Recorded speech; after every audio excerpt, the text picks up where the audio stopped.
Hi friends, welcome to our channel. நான் கிருஷ்ணா. இந்த லாக்டவுனில் பெரிய பெரிய எம்என்சி கம்பெனிஸ் அண்ட் இண்டஸ்ட்ரீஸ் எல்லாம் டவுனில் போயிட்டு இருந்த நிலமையில கூட ஃப்ளோவாக வளர்ந்துட்டு வந்த இண்டஸ்ட்ரி எது அப்படின்னு பார்த்தீங்கன்னா டேரக்ட் செல்லிங் இண்டஸ்ட்ரி தான். இந்த வீடியோ பார்த்துட்டு இருக்க உங்ககிட்ட கூட நிறைய பேர் வந்து அப்ரோச் பண்ணியிருப்பாங்க. நீங்கள் வெளியே வாங்கிட்டு இருக்க பொருளை கம்பெனி மூலியமாவோ இல்லை கம்பெனிக்கிட்டேயோ வாங்கினீங்கன்னா உங்களுக்கு இன்கம் கிடைக்கும், நிறைய பேர் இன்கம் பண்ணிட்டு இருக்காங்க அப்படின்னு சொல்லியிருப்பாங்க. ஆனால் மக்கள் மத்தியில் இது எப்படி இருக்குன்னா இதெல்லாம் ஃபேக், நிறைய பேர் ஏமாந்துருக்காங்க, அப்படி இருந்தும் நிறைய பேர் ஏன் எடுத்து பண்ணுறாங்க அப்படிங்கிற நிறைய கேள்விகள் நம்மளுக்குள்ளே இருக்கும். டேரக்ட் செல்லிங்னா என்ன, இன்கம் எப்படி கிடைக்குது, நிறைய பேர் ஏன் இப்போ எடுத்து பண்ணுறாங்க அப்படிங்கிற பற்றி தான் இந்த வீடியோவில் பார்க்க போகிறோம். வாங்க டாபிக்குள்ளே போகலாம். டேரக்ட் செல்லிங்னா என்ன? நேரடி விற்பனை சந்தைன்னு தமிழில் சொல்லுவாங்க. அதாவது பொருள் உருவாக இடத்துலேருந்து மக்கள்கிட்ட நேரடியாக அந்த பொருளை கொண்டு போய் சேர்க்கறதா டேரக்ட் செல்லிங். நம்ம டெய்லி யூஸ் பண்ணிட்டு இருக்கிற பொருளானது ரெண்டு வகையில் நம்ம கைக்கு வந்து சேருது. ஒன்று ட்ரெடிஷனல் மார்க்கெட்டிங் மூலியமாவோ, இன்னொன்று டேரக்ட் செல்லிங் மூலியமாவோ. இந்த ட்ரெடிஷனல் மார்க்கெட்டிங் தான் மக்கள் காலங்காலமாக பயன்படுத்திக்கிட்டு வர ஒரு முறை. இந்த ட்ரெடிஷனல் மார்க்கெட்டிங்கும் டேரக்ட் செல்லிங்கும் உள்ள டிஃப்ரென்ஸ் பார்க்கலாம். ஃபஸ்ட்டு ட்ரெடிஷனல் மார்க்கெட்டிங் என்ன அப்படின்னு பார்த்தீங்கன்னா, நீங்கள் ஒரு பொருளை வீட்டு பக்கத்தில் இருக்க மளிகை கடையிலையோ டிபார்ட்மெண்ட் ஸ்டோர்லையோ போய் வாங்குவீங்க. அப்படி வாங்கக்கூடிய பொருளானது மேனுஃபேக்சர்கிட்ட இருந்து கன்சியூமரான பீப்புளுக்கு டேரெக்டாக வரது கிடையாது. அப்படி அந்த பொருள் வரதுக்கு முன்னாடி first C&F agent, national distributor, regional distributor, stockist, wholesaler, retailer, அதுக்கப்புறம் அட்வர்டைஸ்மெண்ட் மூலிமா நமக்கு தெரிய வந்து அதுக்கப்புறம் பீப்புளான கன்சியூமருக்கு கிடைக்கிது. இப்படி கிடைக்கக்கூடிய பொருளோட மேனுஃபேக்சரிங் ரேட் 40%, அதாவது 40 ரூபாய். ஆனால் பீப்புள் கையில் அது வரப்போ 100 ரூபாய்க்கு கிடைக்குது. இந்த 60 ரூபாய் அப்படிங்கிறது இந்த இன்டர்மீடியட் பர்சன்ஸ்க்கே கமிஷனாக போயிடுது. ட்ரெடிஷனல் மார்க்கெட்டிங்னாலே அட்வர்டைஸ்மெண்ட் இல்லாமல் இருக்காது. அப்படி அட்வர்டைஸ்மெண்ட் பண்ணுற கம்பெனி தன்னோட 100% ப்ராஃபிட்லேருந்து 50% அட்வர்டைஸிங்கே செலவு பண்ணுறாங்க. இது கொஞ்சம் யோசிக்க வைக்கிற மாதிரி இருக்கலாம், ஆனால் அதுதான் உண்மை. அப்படி பண்ணால் மட்டுமே தான் அது ஒரு பிராண்டட் கம்பெனி அப்படி சொல்லிட்டு மக்கள் மத்தியில் தெரிய வரும். இப்போ ஒரு பொருள் புதுசாக மார்க்கெட்டுக்கு வந்தால் அதை ஃபஸ்ட்டு டிவியில் அட்வர்டைஸ்மெண்ட் பண்ணுவாங்க. அதுக்கு ஒரு செலிபிரிட்டியை இல்லை ஒரு ஃபேன் பேஸில் ஒரு ஆளை நடிக்க வைப்பாங்க. ஃபார் எக்ஸாம்பிளுக்கு நம்ம விராட் கோலி எடுத்துக்கலாம். அவர் ஃபேன் பேஸில் ஒரு ஆள், அவர் ஒரு கிரிக்கெட் வீரர். இந்த லாக்டவுனில் அதிகமாக சம்பாதிச்ச விளையாட்டு வீரர்களில் விராட் கோலி டாப் 10ல் இருக்கார். அதுவும் எதில் அப்படின்னு பார்த்தீங்கன்னா, இன்ஸ்டாகிராமில் 3 போஸ்ட் போட்டதுக்கு அவருக்கு 3.60 கோடி இன்கமாக கிடச்சிருக்கு. ஒரு இன்ஸ்டாகிராம் போஸ்ட்டுக்கு இவ்வளோ இன்கம் பார்க்குறவர் ஒரு பூஸ்ட் விளம்பரத்தில் இறங்கி நடிக்கிறதுக்கு எவ்வளோ வாங்கியிருப்பார்னு நினைக்கிறீங்க? 2017 அவரோட டோட்டல் இன்கம் 140 கோடி. அதில் 19 கோடி கிரிக்கெட் மேட்ச்லையும் 121 கோடி அட்வர்டைஸ்மெண்ட்டில் மட்டுமே வாங்கியிருக்காரு.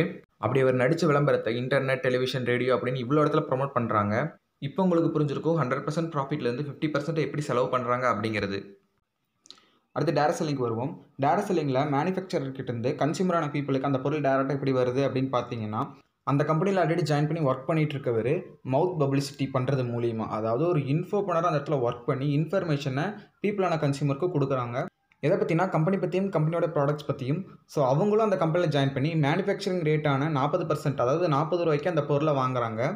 அந்த 60% அப்படிங்கிறத கன்சியூமருக்கு இன்கமாக தராங்க. அது எப்படி தராங்கன்னா, ட்ரெடிஷனல் மார்க்கெட்டிங்கில் அட்வர்டைஸ்மெண்ட் மாதிரி இங்கே ஒரு இன்ஃபர்மேஷன் அவங்க கொடுக்குறாங்க. யார்கிட்ட அப்படின்னு பார்த்தீங்கன்னா, ஃப்ரெண்ட்ஸ், ஃபேமிலி அண்ட் எனிபடி, யாருக்கு வேணாலும் அவங்க கொடுக்குறாங்க. அவங்களும் அந்த கம்பெனியில் ஜாயின் பண்ணி இதையே ரிப்பீட் பண்ணும்போது இன்கம் அப்படிங்கிறது அதிகமாகுது. இந்த ட்ரெடிஷனல் மார்க்கெட்டிங் பற்றியும் டேரக்ட் செல்லிங் பற்றியும் இந்த வீடியோ பார்த்த வரைக்கும் உங்களுக்கு ஒரு தெளிவான விஷயம் புரிஞ்சிருக்கும். அது என்னென்னா, ட்ரெடிஷனல் மார்க்கெட்டிங்கில் 60% அப்படிங்கிறத இன்டர்மீடியட் பர்சன்ஸ்க்கும் அட்வர்டைஸ்மெண்ட்டுக்கும் செலவு பண்ணுறாங்க. ஆனால் டேரக்ட் செல்லிங்கில் அந்த 60% ப்ராஃபிட்டை பீப்புளுக்கே டேரெக்டாக கொடுத்துட்றாங்க. அது ஏன்னா பீப்புள் தான் அந்த கம்பெனியும் கம்பெனி இருக்க எல்லா ப்ராடக்ட்ஸும் விளம்பரப்படுத்துகிறாங்க. இப்போ இது உங்களுக்கு கிளியராக புரிஞ்சிருக்கும், ஒரு ஐடியாவும் கிடச்சிருக்கும். இருந்தாலும் நம்ம நாட்டில் நிறைய பேர் யோசிச்சுட்டு இருக்காங்க ஏன் பண்ணணும் அப்படின்ட்டு. அவங்கள தெரிஞ்சுக்க வேண்டிய முக்கியமான விஷயம் தான் நான் சொல்ல போகிறேன். அமெரிக்காவில் 100% பாப்புலேஷனில் 80% பீப்புள் வந்துட்டு டேரக்ட் செல்லிங் பண்ணிகிட்டு இருக்காங்க. அதுலேயும் 25% பீப்புள் வந்துட்டு ப்ரொஃபஷனலாக எடுத்து பண்ணுறாங்க. அதே மாதிரி 75% பீப்புள் வந்துட்டு பார்ட் டைம் எடுத்து பண்ணிகிட்டு இருக்காங்க. இதனால் கூட அமெரிக்காவில் புவரஸ்ட் பீப்புள் யாருமே இல்லை அப்படின்னு ஒரு சர்வே சொல்லுது. இது ஏங்க? அமெரிக்காவோட பிரசிடெண்ட்டாக இருந்தவர் டொனால்ட் ட்ரம்ப். அவர் அமெரிக்காவில் ட்ரம்ப் நெட்வொர்க் அப்படின்னு சொல்லிட்டு ஒரு நெட்வொர்க் மார்க்கெட்டிங் கம்பெனியை சக்ஸஸ்ஃபுல்லாக ரன் பண்ணிட்டு இருக்காரு. அது மட்டும் இல்லை, வேர்ல்ட்லேயே நம்பர் 1 பணக்காராக இருந்தவர் பில் கேட்ஸ். ஒரு இன்டர்வியூவில் அவர்கிட்ட இப்போ இருக்கிற அக்கௌண்ட் பேலன்ஸ்லாம் உங்களுக்கு 0 ஆயிடுச்சு, நீங்கள் மறுபடியும் செகண்ட் சான்ஸாக எந்த இண்டஸ்ட்ரியை சூஸ் பண்ணுவீங்க அப்படின்னு அவர்கிட்ட கேட்டப்போ நெட்வொர்க் மார்க்கெட்டிங், அதுலேயும் டேரக்ட் செல்லிங் தான் சூஸ் பண்ணுவேன் அப்படின்னு சொல்லியிருக்காரு. அது மட்டும் இல்லாமல் நம்ம APJ அப்துல் கலாம் சார் கூட 21st சென்ச்சுரியில் நெட்வொர்க் மார்க்கெட்டிங் தான் ஃபாஸ்ட் க்ரோவிங் பிஸ்னஸாக இருக்கும் போது யங்ஸ்டர்ஸ் எல்லாம் பண்ணுவாங்க அப்படின்னு சொல்லியிருக்காரு. இவ்வளோ பேர் பாசிட்டிவாக சொல்லியிருக்காங்க. பல நாடுகளில் க்ரோவிங் பிஸ்னஸாக இது இருந்தாலும் இந்தியாவில் இன்னும் ரீச் ஆகலை, நிறைய பேர் ஏன் பண்ணலை அப்படிங்கிறதுக்கு முக்கியமான காரணம் என்ன அப்படின்னு பார்த்தீங்கன்னா, இல்லீகல் கம்பெனிஸ். இவங்க நெட்வொர்க் மார்க்கெட்டிங்கில் டேரக்ட் செல்லிங்க்கு இருக்க எல்லா பாசிட்டிவ் பாயிண்ட்ஸையும் தங்களுக்கு சாதகமாக பயன்படுத்திட்டு நிறைய மக்களை ஏமாற்றிட்டாங்க. இது இந்தியாவில் புதுசாக அறிமுகமான நிறைய நல்ல கம்பெனிஸ் கூட இந்த இல்லீகல் கம்பெனிஸ் உள்ளே வந்தாங்க. தெளிவான பிளான் இல்லாமல் சீக்கிரமாக சம்பாதிக்கிறத மட்டுமே சொல்லி மக்கள் இழுக்கப்பட்டாங்க. மக்களுக்கு இது புதுசாக இருக்கிறனால எந்த ஒரு அவேர்னஸும் இல்லாமல் கோடிக்கணக்கான மக்கள் ஏமாற்றப்பட்டாங்க. அதை விட அவங்க கூட வந்தவங்களே ஏமாற வச்சுட்டோம் அப்படிங்கிற மனநிலைக்கு தள்ளப்பட்டாங்க. இந்த இடத்துல பாசிட்டிவ் நெகட்டிவ் பற்றி ஒரு விஷயத்தை நான் ஷேர் பண்ணுறேன். ஃபார் எக்ஸாம்பிளுக்கு இந்தியாவில் ஒரு 10 கம்பெனி இருக்குது, அதில் 2 கம்பெனி இல்லீகலாக போயிடுச்சு அப்படின்னா மேலே இருக்கிற 8 கம்பெனியில் ஜாயின் பண்ணுறதுக்கு பயப்படுவாங்க. ஏன் அப்படின்னா நம்ம யோசிக்கிற விஷயத்தில் பாசிட்டிவோட நெகட்டிவுக்கு தான் பவர் அதிகமாக இருக்கும். சீக்கிரமாக ஸ்ப்ரெட் ஆகிறதும் நெகட்டிவாக தான் இருக்கும். நெட்வொர்க் மார்க்கெட்டிங் பண்ணி ஏமாந்தவங்க சொல்கிறத விட நெட்வொர்க் மார்க்கெட்டிங்கில் எக்ஸ்பீரியன்ஸ் இல்லாத ஒருத்தர் இது ஒரு ஸ்கேம், இது ஒரு ஏமாத்துற வேலை அப்படின்னு சொல்கிறவங்க தான் அதிகமாக இருக்காங்க. என்னதான் அவங்க அப்படி சொன்னாலும் ஃப்யூச்சரில் ஸ்கோப்பில் இருக்க போது டைரக்ட் செல்லிங் தான். இங்கே கூகுளில் கூட சர்ச் பண்ணி பார்க்கலாம். இதுக்கு பெஸ்ட் எக்ஸாம்பிள் சொல்லணும்னா டெல்லி யூனிவர்சிட்டி காமர்ஸ் சப்ஜெக்டில் நெட்வொர்க் மார்க்கெட்டிங் பற்றி லெசன் புதுசாக கொண்டு வந்திருக்காங்க. இதெல்லாம் ஒரு பக்கம் இருந்தாலும் நிறைய பேர் நான் ஒர்க் பண்ணுறேன், அதில் சம்பாதிக்கிறதே எனக்கு போதுமானதாக இருக்குது, நான் ஏன் அடிஷ்னலாக இன்கம் பண்ணணும் அப்படின்னு இருக்காங்க. ஆனால் நிறைய மக்களுக்கு ஒரே வேலையை நம்பிட்டு இருந்தால் அந்த காலகட்டத்தில் சர்வே பண்ண முடியாது, எந்த வேலையுமே நிரந்தரம் இல்லை அப்படின்னு இந்த லாக்டவுன் அவங்களுக்கு புரிய வச்சுருக்கோம். அவங்க எல்லாரும் தெரிஞ்சுக்க வேண்டிய முக்கியமான விஷயம் தான் நான் சொல்ல போகிறேன். வீடியோ ஸ்கிப் பண்ணாமல் பாருங்கள். மணியை பேஸ் பண்ணி பீப்புள்ஸை 4 கேட்டகரியாக பிரிக்கிறாங்க. Employee, self employee, businessman, investor. இந்தியாவில் 100% பாப்புலேஷனில் எம்ப்ளாயி செல்ஃப் எம்ப்ளாய்டு கேட்டகரியில் 95% பீப்புளும், பிஸ்னஸ்மேன் இன்வெஸ்டர் கேட்டகரியில் 5% ஆஃப் பீப்புளும் இருக்காங்க. இந்தியாவில் எம்ப்ளாயி செல்ஃப் எம்ப்ளாய்டு மட்டும்தான் அதிகமாக இருக்காங்க. ஆனால் மணி சர்க்குலேஷனில் அவங்க கிட்ட 5% ஆஃப் மணி தான் புழக்கத்தில் இருக்குது. இந்த பிஸ்னஸ்மேன் இன்வெஸ்டர் கேட்டகரியில் இருக்கவங்க கிட்ட தான் 95% ஆஃப் மணி சர்க்குலேஷன் ஆகிட்டுருக்கு. இந்த 4 கேட்டகரியில் இருக்கவங்களோட லைஃப் ஸ்டைல் அண்ட் ஸ்ட்ரகிள்ஸை வாங்க பார்க்கலாம். First category employee category. நீங்கள் வருமானத்தை தேடி ஓடிட்டே தான் இருக்கணும். நீங்கள் ஓரதை நிப்பாட்டினீங்கன்னா உங்களுக்கு வருமானம் கிடையாது. நீங்கள் ஒரு கம்பெனியை டிபெண்ட் பண்ணி பிஸ்னஸ்மேனுக்கு கீழே 10 மணி நேரம் அல்லது அதுக்கு மேலே நீங்கள் ஒர்க் பண்ணணும். நீங்கள் என்ன தான் அந்த இடத்துல நீங்கள் நார்மலாக பண்ணுற ஒர்க்கை விட ஹார்ட் ஒர்க் போட்டாலுமே உங்களுக்கு லிமிட்டட் சேலரி தான். நீங்கள் அந்த இடத்துல வேலைக்கு போகலை, சரியாக வேலை செய்யலை அப்படின்னா அந்த இடத்துல சேலரி கட் அப்படிங்கிறது இருக்கும். இதெல்லாம் ஒரு பக்கம் இருந்தாலும் படித்த படிப்புக்கு உண்டான வேலை கிடைக்காம நிறைய பேர் ஏதோ ஒரு வேலையை பார்த்துட்டு இருக்காங்க. இன்னுமே ஜாப்லெஸ் அன்எம்ப்ளாய்மெண்ட் அதிகமாகிட்டே தான் இருக்குது. நம்ம எல்லாருமே ஒரு சராசரியான வாழ்க்கையை தான் வாழ்ந்துட்டுருக்கோம். நெக்ஸ்ட் கேட்டகரி பார்த்திங்கன்னா செல்ஃப் எம்ப்ளாய்டு. யாருமே டிபெண்ட் பண்ணி இல்லாமல் சுயமாக தொழில் பண்ணுறது. இதுக்கு எக்ஸாம்பிள்னு பார்த்தீங்கன்னா விவசாயம், டைலரிங், டீ ஷாப் அப்படின்னு நிறையா சொல்லலாம். இதில் இருக்க ஸ்ட்ரகிள்னு பார்த்தீங்கன்னா ஃபஸ்ட் ஒன் ரிஸ்க். ஏன்னா நம்ம அதில் முதலீடு, அதாவது இன்வெஸ்ட்மெண்ட் பண்ணியிருப்போம், அதை நம்ம திருப்பி எடுக்கணும். இங்கே ஒர்க்கிங் டைம் அப்படிங்கிறது அதிகமாக இருக்கும். நம்ம ஒர்க் பண்ணால் தான் நம்மளுக்கு வருமானம். இதில் காம்படிஷன் அப்படிங்கிறது கண்டிப்பாக இருக்கும். ஃபார் எக்ஸாம்பிளுக்கு ஒரு ஏரியாவில் ஒரு டீ கடை மட்டும் இருக்காது, நிறைய டீ கடை இருக்கும். இதில் லாஸ் அப்படிங்கிறது கண்டிப்பாக ஏற்படும். அந்த லாஸை ஓவர் கம் பண்ணி வர அளவுக்கு நம்மக்கிட்ட பேக்கப் வேணும். என்னதான் செல்ஃப் எம்ப்ளாய்டுன்னு சொன்னாலும் இவ்வளோ ஸ்ட்ரகிள்ஸை தாண்டி தான் நம்ம வரோம். இதில் உழைப்புக்கேற்ற ஊதியம் அப்படிங்கிற வாழ்க்கையை வாழ்கிறோம். அடுத்து தேர்ட் கேட்டகரி பார்த்தீங்கன்னா பிஸ்னஸ்மேன். நீ வாழ்க்கையில் பிஸ்னஸ் பண்ணால் முன்னேறிடலாம் அப்படின்னு நிறைய பேர் சொல்லியிருப்பாங்க. நீங்கள் பிஸ்னஸ் ஸ்டார்ட் பண்ணணுன்னா உங்களுக்கு ஃபஸ்ட்டு தேவை கேபிட்டல் அமௌண்ட். நீங்கள் இந்த இடத்துல பெரிய முதலீடு பண்ண வேண்டியது இருக்கும். அடுத்து பிளான்டேஷன், இடவசதி ப்ராப்பராக இருக்கணும். அதை மெயின்டைன் பண்ணுறதுக்கு உங்களுக்கு மேன் பவர் வேணும், அதாவது எம்ப்ளாயீஸ். நீங்கள் பிஸ்னஸ் பண்ணுறதுக்கு லீகல் சர்டிஃபிகேஷன்ஸ் வேணும். டிரான்ஸ்போர்ட்டேஷன் அப்படிங்கிறது கண்டிப்பாக தேவை. இதில் லாஸ் அப்படிங்கிறது கண்டிப்பாக ஏற்படும்.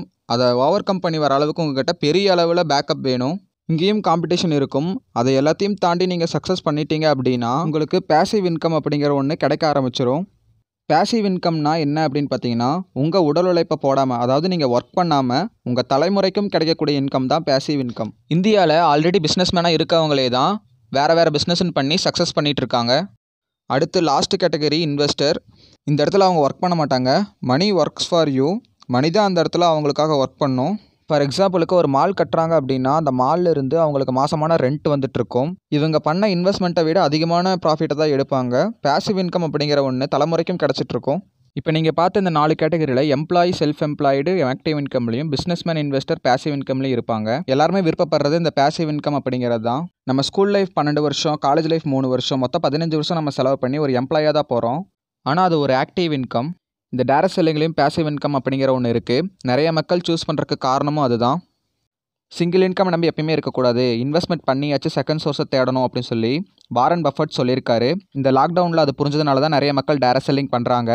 இது இல்லாமல் இன்னுமே நான் எம்ப்ளாயாக இருந்து செல்ஃப் எம்ப்ளாயாக மாறி பிஸ்னஸ் ஸ்டார்ட் பண்ணி இன்வெஸ்டர் கேட்டகரிக்கு வருவேன் அப்படின்னு சொல்கிறவங்க கண்டிப்பாக முடியும். அதுக்கு நீங்கள் 30-40 வருஷம் ஹார்ட் ஒர்க் போட்டால் மட்டுமே தான் நடக்கும். இதில் 100% தான் சாத்தியமாகும்.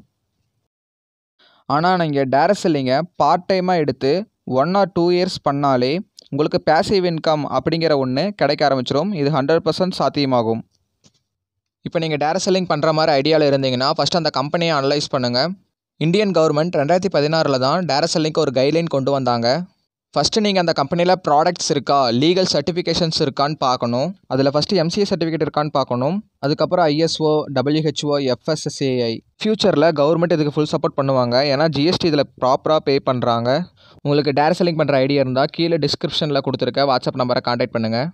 நெக்ஸ்ட் வீடியோவில் அன்எம்ப்ளாய்மெண்ட்டை பற்றி தெளிவாக சொல்கிறேன். இந்த வீடியோ உங்களுக்கு யூஸ்ஃபுல்லாக இருந்தால் லைக் பண்ணுங்கள், ஷேர் பண்ணுங்கள், மறக்காமல் சப்ஸ்கிரைப் பண்ணுங்கள். தேங்க்யூ மச்சி, தேங்க்ஸ் ஃபார் வாட்சிங்.